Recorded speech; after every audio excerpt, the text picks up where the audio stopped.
Hello বন্ধুরা, আজকে আমি বানাবো মহব্বত কা শরবত। তাই সবার প্রথমে বাসের সিডগুলো ভিজিয়ে নিব।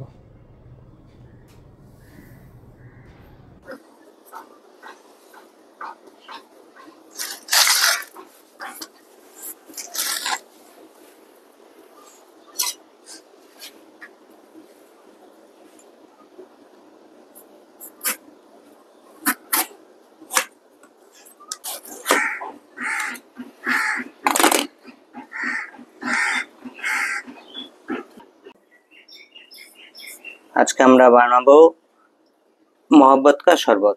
তাই সবার প্রথমে তরমুজটাকে ছোট ছোট কিউব করে কেটে নিচ্ছি।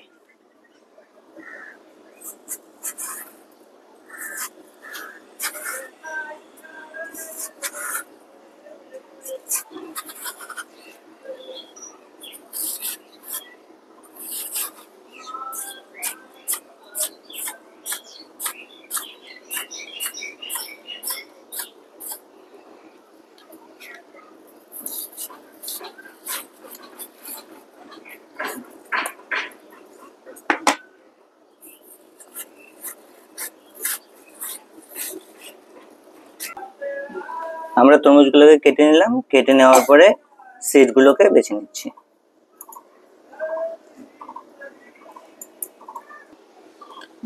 সবার প্রথমে আমি একটা পাত্র নিয়ে নিলাম। পাত্রটার মধ্যে এখন আমি দুধ ঢেলে নেব। দুধটাকে আমি একটু ফুটিয়ে নিয়েছি। আপনারা চাইলে কাঁচা দুধও ইউজ করতে পারেন।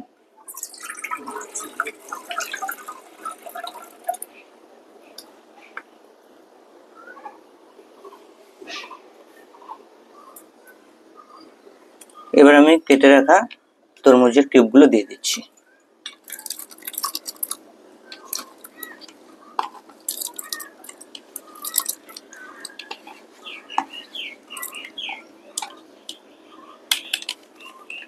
এখন আমি চিনি ইউজ করব এর মধ্যে। চিনিটাকে আমি হালকা গুঁড়ো করে নিয়েছি। আপনারা চাইলে গোটা দিয়েও গোলাতে পারেন। খুব বেশি চিনি ইউজ করব না, কারণ এখন আমরা রুয়াবজা ইউজ করব। রুয়াবজাটা মিষ্টি থাকে, এর জন্য খুব বেশি চিনি ইউজ করার প্রয়োজন নেই।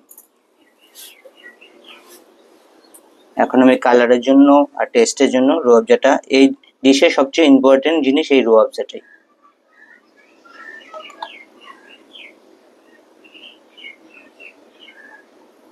একবার একটু গুলিয়ে নিব।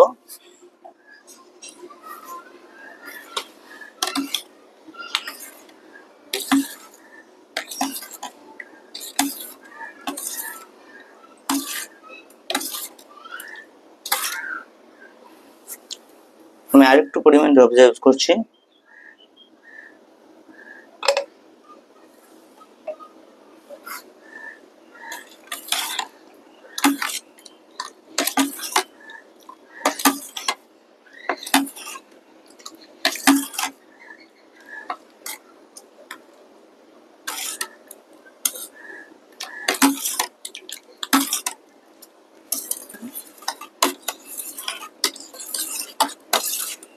দেখতে পাচ্ছেন বন্ধুরা, কত সুন্দর একটা কালার চলে এসেছে।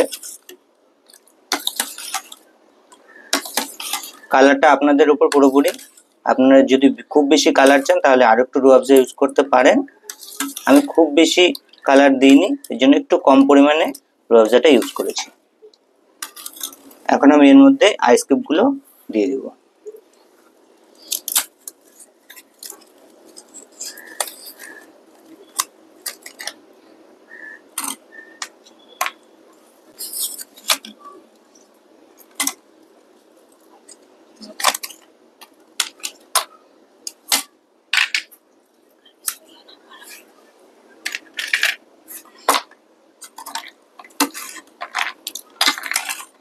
সুন্দর করে আবার একটু আমরা গুলিয়ে নিচ্ছি।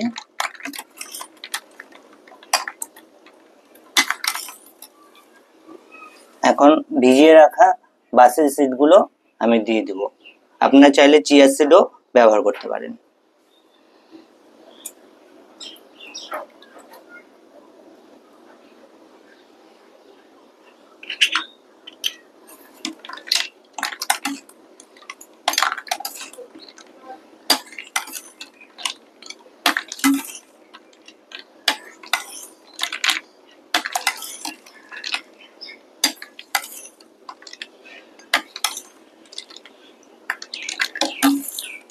ব্যাস তৈরি আমাদের রুহ আফজা দিয়ে তৈরি করা মহব্বত কা শরবত।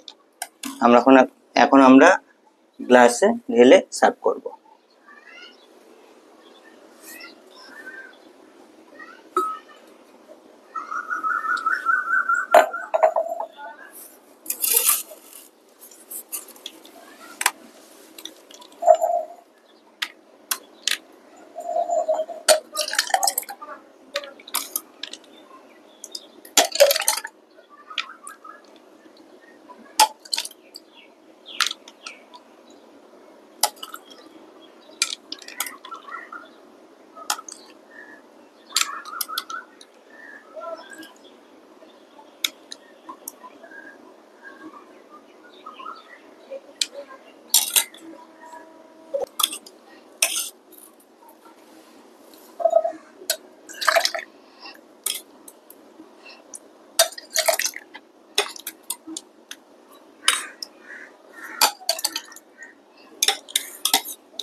আমাদের রুহ আফজা তৈরি। আমরা উপর দিয়ে একটু তরমুজের কিউব দিয়ে দিব ডেকোরেশনের জন্য।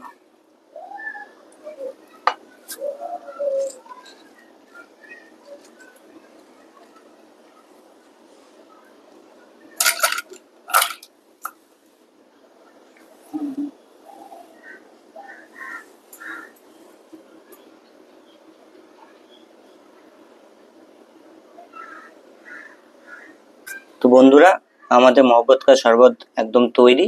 আপনারা এই গরমে চাইলে বাড়িতে অনায়াসেই বানিয়ে খেতে পারেন।